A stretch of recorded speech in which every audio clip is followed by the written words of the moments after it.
And here we are continuing our historic naval design series. Today we are going to be using the United States Navy about 1922 to 1945. Now, as you can tell, this is going to be a long video. We have a lot of naval designs here, but really quick before we get into this, I just wanted to point out something very important. The last couple times I've done these videos, people have pointed out small issues saying that something wasn't actually designed that year or something was missing. The only reason that that has been going on with some of those series and some of those videos is because even though these are very close to being historically accurate, if they're completely historically accurate, if you're using these in multiplayer or single player, the AI is going to walk all over certain builds. So I try to balance it between being mostly historically accurate with a couple other small things to actually make it feasible to use, since I know a lot of you guys are going to be using these in at least single player.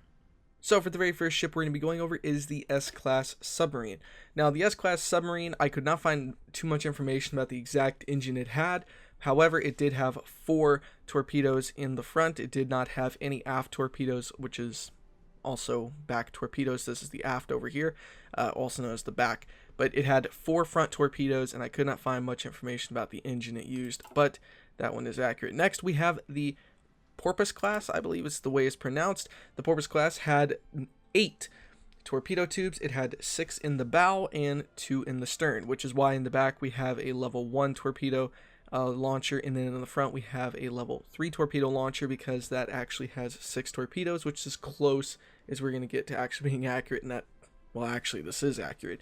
So anyway, next we have the Tambour class. This right here, this one is one that I've got a little bit off. Now the Tambour class actually had 4 torpedo tubes in the back and had 6 in the front. So here we have in the back of it, we have 4, which is accurate, but in the front, since we can't get 6, we had to have 4 here and then another 4. So you pretty much only have 2 extra torpedo tubes. I couldn't find anything about the snorkel or anything it was using, so anyway, that's another issue. However, this engine is the same engine they were using in these submarines in World War II. Then we have the final submarine class, which is the Balo class, or the Balo. Ever how you want to pronounce that. Now the Balo actually had 4 torpedo tubes again, and 4 in the aft. So next on our list we have our destroyers. The first destroyer we're going to be going over is the Clemson class. As you can see here, it is not very well armed. This is going off of the 1922 destroyer hull. We have a level 1 gun, level 1 AA. We have 2 of those actually. We have a level 2 torpedo and a level 1 engine. Now when we go up to our 1936 Sims class, we have a depth charge, level 2 battery. We have 2 of those. Then we have a level 1 AA, level 1 sonar, level 2 engine, and a level 2 torpedo. Next, we have the Fletcher. This is personally my favorite destroyer. We have 3 level 3 gun batteries. Then we have a level 3 torpedo, level 3 engine, level 1 radar.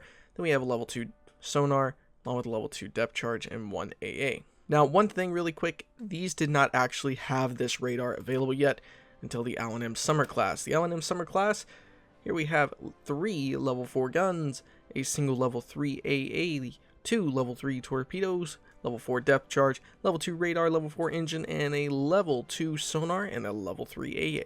Now let's move on to the cruisers. So first up, we have the Pensacola class heavy cruiser. This has 2 level 1 gun batteries, a level 1 AA, level 1 secondary, level 1 engine, level 1 armor for the cruiser. Then we have a level 1 fire control system, and then a catapult, or not a fire control, well, actually it is fire control. Anyway, so next up for this, we have another heavy cruiser. Here we have the Wichita class. So this is a 1936 hull. In case I haven't been saying the hulls, you can actually see them are in the names. Here we have the 1936 cruiser hull. Here we have 2 of the the gun batteries, the very last ones you can get, which are right here that have the anti-aircraft option with them. But anyway, so we have 2 of those. Then we have 3 level 3 medium gun batteries, a level 3 AA, level 1 fire control system, level 3 engine, level secondary, level 3 secondary, and then we have a level 3 deck armor. So that one is accurate as well. And then we're going to move on to the Baltimore class, because I'm trying to go to heavy cruisers, and then we'll move to light cruisers. So the Baltimore class right here is 3 level 3 gun batteries, 2 of the guns from earlier. It's pretty much the same setup there, except we have 2 level 3 AA. Then we have a level 2 fire control system, level 2 radar, level 4 engine, level 4 armor, and then we have a level 3 secondary, which has the AA option with it as well. Then we're going to move to light cruisers. So I've only got 2 light cruisers in this video because it's just really how many people know about light cruisers that were in the US Navy arsenal, by 1940, in 1944. Most people don't really know about too many of them, me included, except for the Cleveland and the Atlanta class are the 2 that really I remember from history. So here we have a Atlanta class. I know this seems absolutely ridiculous, but the Atlanta class was an AA cruiser, so we have 5 of those special gun batteries that have the anti-air option. The rapid fire is the dual purpose. It is 5 dual purpose guns. Then we have a level 3 torpedo. Then we have 1 level 4 AA, level 1 rangefinder, level 3 radar because that has anti-air options with it, or the anti-air bonus. Then we have a level 1 engine and it still gets 35 knots. Then we have a level 3 secondary. I keep wanting to call it a level 3 secondary. But anyway, so it's a dual purpose secondary battery and then level 1 armor.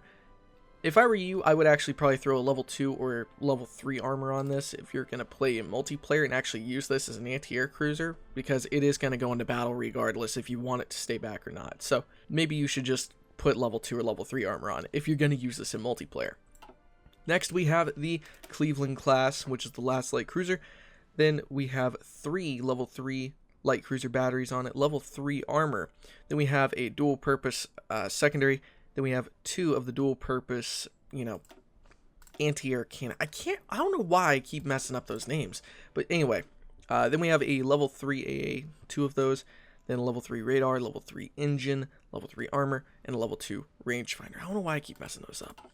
Now let's get into the main part that I'm sure everybody wants to know about, and that is the battleships and the aircraft carriers. So I'm pretty sure you guys are getting tired of me saying everything one by one that's actually for the entire division or the ship design itself. So instead, I'm just going to pop them up for you guys to see. So here we have a Colorado class. Everything on it is actually historically accurate, except I believe it did not have this fire control system. It had some other type on it. Anyway, next let's go ahead up to the South Dakota class, which is actually, this one actually was completely 100% historically accurate. No, correction, except for the armor. I think instead of a 3-inch deck, it was actually a 2.5, but otherwise the gun batteries and everything else on this one is accurate as well.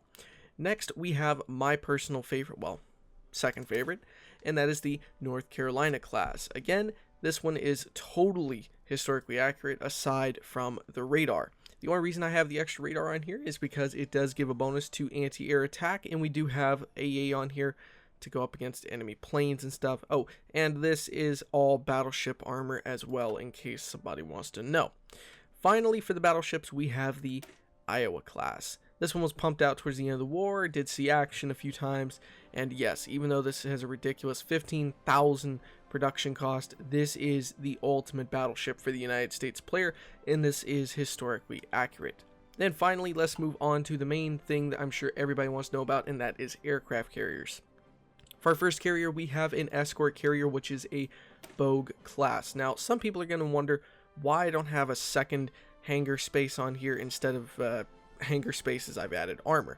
Well, since you can't actually technically add armor to an aircraft carrier on here, it does do a little bit of armor, and I've noticed if the enemy, more specifically the AI, has some dive bombers with their fleet, they will cause damage to your aircraft carriers if you don't have air superiority. So I find it best to add one little armor and the rest is deck space, just for the sake of the video as well. I've also added that in for historical reasons, but if you want to, you can get rid of it. But anyway, for the Bogue class, this is the Bogue class aircraft carrier setup right here. Now we're going to go on to our main aircraft carriers. Starting it off is the Lexington. And as you can see here, and by the way, this is the secondary I was having problems with earlier, the dual purpose secondary with level 1 AA. Next up, we have the Ranger class, which is, this one is historically accurate. Aside from the radar, I think it actually had a the level 2 radar, the CXAM, but I figured that most people are probably going to be kind of low in their tech tree if they're going to start going for this one, so I just decided to throw a 1936 radar on there, which would be a lot easier for people to get. Next, we have the Essex class aircraft carrier, which does not really have that much deck space. This is the one you might be willing to swap out hangar space compared to the armor for, but as you can see, we have level 3 AA and a dual secondary along with a level 3 engine and a ridiculous level 3 sonar. Finally, for the last ship, we have the Midway aircraft carrier. This again, you can swap this out if you wish over to deck space, but that is pretty much it. So guys, hopefully you enjoyed this video, and if you did, please don't forget to leave a like down below and subscribe. Thank you guys so much for watching. I will see you guys next time. Stay awesome.